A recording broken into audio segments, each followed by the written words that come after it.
సికింద్రాబాద్లోని doctor Narayana college of hotel మేనేజ్మెంట్లో 100% job guarantee 966365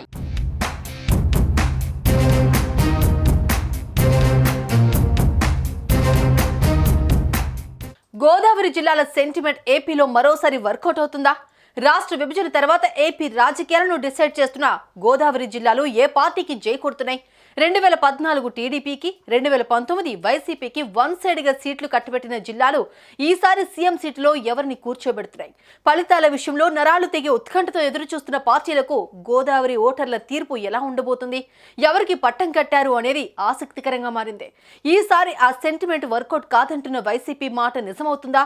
అదే sentiment repeat అవుతుందంటున్న కూటమి మాట నెగ్గుతుందా?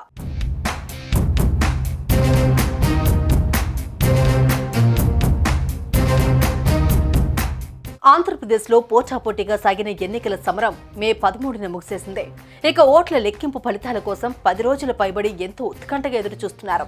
జూన్ 4న కౌంటింగ్ ప్రక్రియ మొదలు కానుండటంతో మరో 10 రోజులు వేచి చూడాల్సిందే. ప్రజలు ఎవరిని తమ ప్రతినిధిగా ఎన్నుకున్నారో ఓ అంచనాకి రావాలి అన్న ఎగ్జిట్ పోల్స్ కోసం జూన్ 1వ తేదీ వరకు ఆగాల్సిన పరిస్థితి. దీంతో వచ్చే ప్రభుత్వంపై అంచనాలు తారుమారవుతూ నేతల్లో టెన్షన్ మొదలవుతోంది.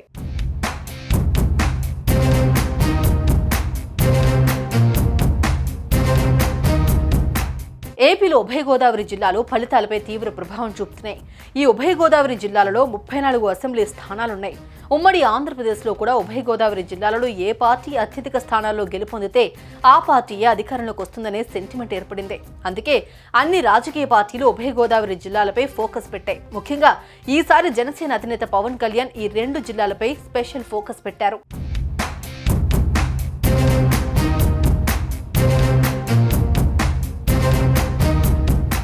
టీడీపీ ఆవిర్భావం నుంచి ఇప్పటి వరకు ఈ జిల్లాలలో అత్యధిక స్థానాలు ఏ పార్టీ కైవసం చేసుకుంటే ఆ పార్టీదే అధికారం అనడానికి ఇప్పటి వరకు ఉన్న ఫలితాలే నిదర్శనం. ఈ సెంటిమెంట్ విభజిత ఆంధ్రప్రదేశ్ వచ్చేసరికి మరింత బలపడింది.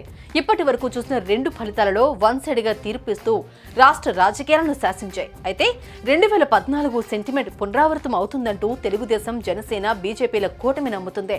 గోదావరి జిల్లాలో ఓటర్లు కూటమికే పట్టం కట్టే అవకాశం ఉందని, ఈ క్రమంలో కూటమి అధికారంలోకి రాబోతుందని నమ్మకంగా ఉన్నారు. అయితే అధికార వైసీపీ సైతం వైసీపీకి సైలెంట్ ఓటింగ్ జరిగిందని, తమకే అధికారాన్ని కట్టబెడతారని, గోదావరి జిల్లాల ప్రజలు తమకే పట్టం కడతారని ధీమాగా ఉంది.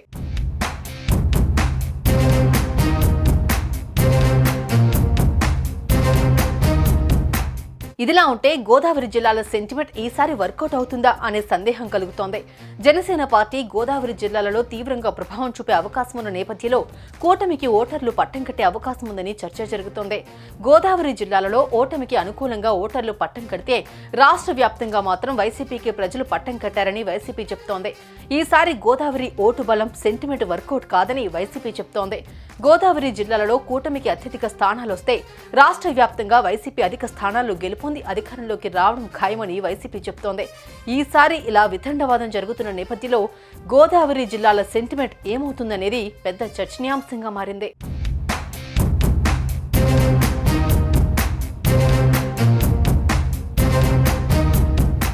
మొత్తానికి ఇది నమ్మకమో లేక జరుగుతున్న రాజకీయ పరిణామాల ఫలితమో తెలియదు కానీ గోదావరి జిల్లాలు మాత్రం రాజకీయ నాయకులలో గుబులు పుట్టిస్తున్నాయి. మరి గోదావరి జిల్లాల సెంటిమెంట్ మరోసారి వర్కౌట్ అవుతుందా లేక ఈసారి ఆ సెంటిమెంట్ బ్రేక్ అవుతుందా అనేది తెలియాలి అంటే జూన్ 4 వరకు వేచి చూడాల్సిందే.